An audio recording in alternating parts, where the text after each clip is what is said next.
United States in launching such a global trade war or tariff war is doing the wrong thing. It has not only significantly eroded the living standards and the quality of life for the American people, it has caused a disruption in the stock market, in the bond market, and the complete disregard for the sovereignty and territorial integrity of so many countries in the world. The problem is, though, that the rest of the world is now scrambling to do deals with the US. Some of those are quite close to being signed, according to America. So where does that leave China?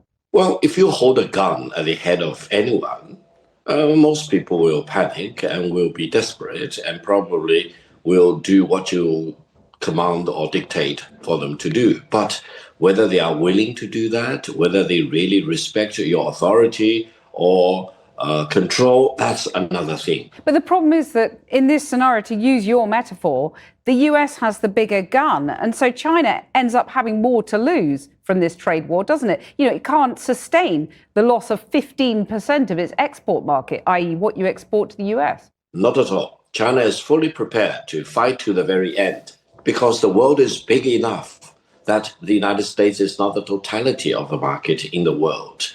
So if the United States wants to go in that direction of completely shutting itself out of the China market, be my guest. Yeah, and China will lose the US market, which, as I've said, is 15%. We don't care.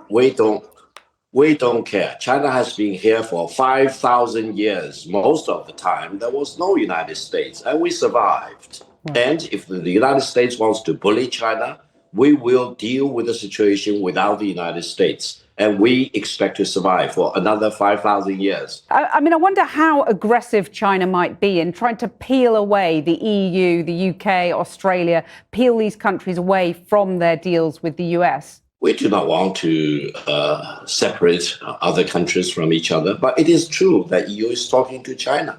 The voices I picked up here in Beijing is that EU leaders and Chinese leaders are having phone calls, exchange of delegations. We're talking about the possibility of signing up the comprehensive agreement of investment or even leading towards a free trade agreement between China and EU eventually. When you hear Donald Trump say China wants a deal, it just doesn't know how to go about it. They're proud people. J.D. Vance talks about Chinese peasants.